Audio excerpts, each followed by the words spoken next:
ትዮ እኔ የምልሽ እኔ ደግሞ ዛሬ ፈርችሻለሁ። እርጉዝ ነኝ ብለሽ እንዳትመጪ አላመረኝም። የሆነ ነገርሽን ሳይሽ ምናምን ማለት ነው። እኔ ልብስሽም ይሁን ምንሽም አላቅም ከሱ ነው ያረገዝኩት ብለሽ ደግሞ እንዳትመጪ እንጂ ሌላውስ ቀላል ነው። በነገራችን ላይ አንድ ነገር ልላችሁ ፈልጋለሁ። በዚህ አጋጣሚ እውነት ለመናገር ብሩኬ ሀይሚን በምንም አይቀይራትም። አንድ ነገር ልበላችሁ፣ ፈጣሪ ያጣመረውን ማንም ሊለየው አይችልም ማለት ነው። ገባችሁ አይደለ? ይቺ እህታችን የድሮ ፍቅረኛ የነበረ እያለች ነው ማለት ነው።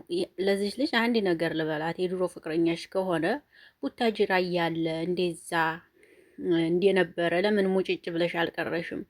ማለት ወይስ አሁን የቤት ባለቤት ስለሆነ እንደገና ደግሞ ትልቅ ደረጃ ላይ አሁን ላይ ያለበት ደረጃ ትልቅ ስለሆነ እዛ ደርሶ ስላየሽው ነው? አልገባኝም። ሰላም እንዴት ናችሁ? አይን አለም ነኝ። ለዚህ ቤት አዲስ ከሆናችሁ ቤተሰብ ሁኑ። አብራችሁ ላላችሁ አመሰግናለሁ።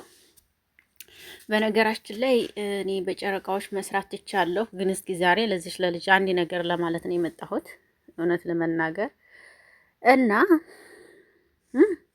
ይችን ተዋት።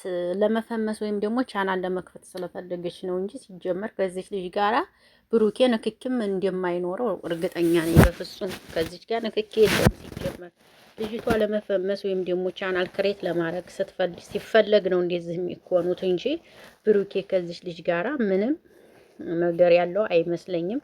እውነት ለመናገር ግን ፍቅር ተፍቅር መጀመሪያ ሀይሚና ቡራ በቃ ምንም ይፈጠር ምንም መተማመን አለባችሁ። እምነት አላችሁ አይደል? ሁለታችሁም እምነት ስላላችሁ መተማመን አለባችሁ። መተማመን አለባችሁ ስላችሁ ምንድን መሰላችሁ ልል የፈለኩት በቃ ብሩኬን የሆነች ልጅ መታ ይሄ ለኔ ፍቅረኛ ነበር ብትልሽ ሀይሚ አምነሽ መቀበል የለብሽም። ብሩኬም ደግሞ የሆነ ሰው መጥቶ ሀይሚች እኮ እኔ ጋር ነበረች ቢልህ ማመን የለብህም። ይሄን ያልኩበት ምክንያት እምነት አያችሁ። ብሩኬ ሀይሚን ካመንካት እንደዚህ ነው፣ ሀይሚ ደግሞ ብሩኬን ካመንሽው እንደዛ ነው ብዬ ነው የማስበው ማለት ነው። እና ይችን ልጅ ደግሞ ራሳችሁ ፈቅዳችሁ ካሜራ ደቅናችሁ ፈቅዳችሁላት እንጂ መብታችሁ ነው። አላቀርብሽም ካሜራ ፊት አላመጣሽም ማለት እኮ መብት አላቸው እኮ፣ ግን ለመስራት ስለፈለጉም ነው እንጂ ይችን ልጅ ካሜራ ፊት ይዞ ያለ መንጣት ይችላሉ። ግዴታ እሷ ካሜራ ፈልጋ የምትሰራበት አንድ ጉዳይ የላትም። ገባችሁ? ምንድን ነው ለመስራትም ፈልገው ነው። ገባችሁ? አለቀ። ይሄ ነው። ስለዚህ ይችን ልጅ እኛ በእኛ ቤት ሸር አናረግሽም፣ አንፖስትሽም፣ እንደዚህ አይነት ነገር አልፈልግም።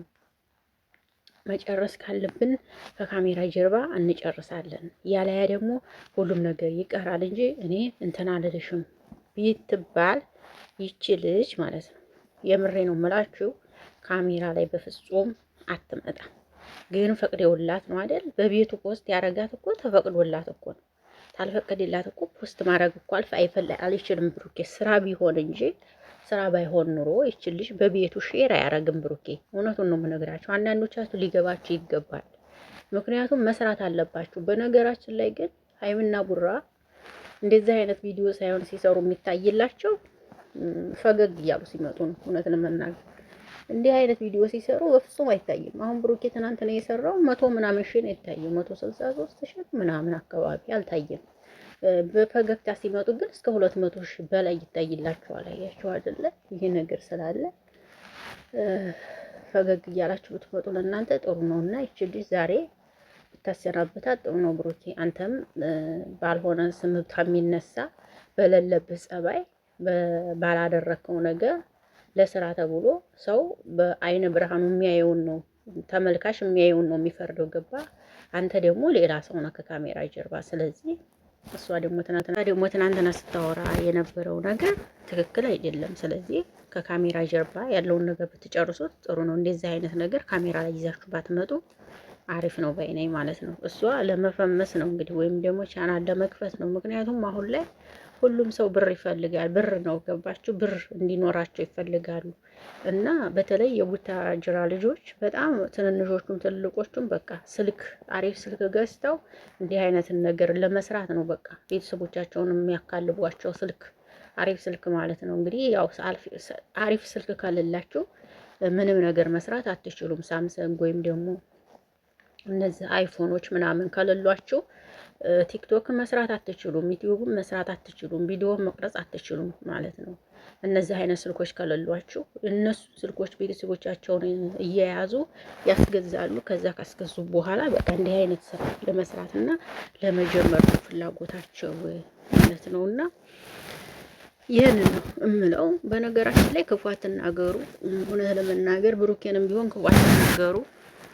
ሀይሚና ፈጣሪ ሀይሚና ብሩኬ መቼም አትለያዩም ካላቸው መቼም አይለያዩም። ፈጣሪ የፈቀደው ነው ሁሉም ነገር የሚሆነው ማለት ነው። ሰው ያለው ሳይሆን እኛም ባልነው አይደለም፣ ፈጣሪ ባለው ነው ሁሉም ነገር የሚሆነው እና እናንተ መረጋጋት አለባችሁ እላለሁ። ይቺ ዝም ብላ ነው፣ ምንም አትመስለኝም። ይቺ ምንም አይደለችም ሲጀመር። ከዚች ጋር ራሱ አንድ ቀን እንትን ነገር ግንኙነት ያለው አይመስለኝም። ኧረ ከዚች ጋር እውነት ለመናገር ብሩኬን ታውቁታላችሁ። እውነት ለመናገር የምር እንደዚህ አይነት ባህሪ ያለበት አይመስለኝም። የምር እውነት ለመናገር እና ሁሉም ነገር ከሀይሚ ጋር ነው ያለው ህይወት ይመስለኛል። እንደኔ እናንተ ደግሞ እንግዲህ በምታውቁት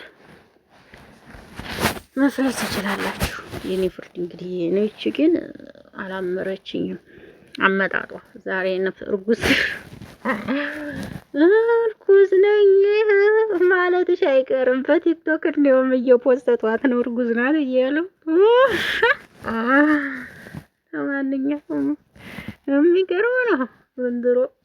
ወይ ዘንድሮ አለ ወይ ብሩኬ ለፈውስ የሚያይታለፍ ነገር የለም። ሂጂልኝ እያለሽ አትሄጂም እንዴ? ሂጂልኝ ሂጂልኝ። ምን ሆነሽ ነው የፈራሽው ለመሄድ? ሂጂልኝ እያላት ሂጂ እያላት ዝም ብላ ቁማ ቀረች ማለት ነው። በስመ አብ። ለማንኛውም ሴቶች የራሳችን ታስከብሩ አሪፍ ነው። ወይኔ ምንም ነገር ክብር ይበልጣል። ክብራችሁን ጠብቁ። የምር ክብራችሁን ጠብቁ። አሁን እንደዚህ ሂጂ እንዴት አጠገቤ ዞር በይልኝ እያለሽ ተግትረሽ ልብ ይስጥሽ። እኔ እናት ሌላ ምንም የምለው ነገር የለኝም። እና ይሄን ለማለት ነው የመጣሁት። አይና ለምን ሴቭ ላይክ ሼር አድርጉ፣ ሀሳብ አስተያየት ስጡ። ዛሬ ይችን ሀሳብ ለመናገር ነው በጨረቃዎች የመጣሁት እንጂ በእነሱ እኔ ትቻለሁ አልሰራም። እነሱን ወዳቸዋለሁ። ላይክ ሼር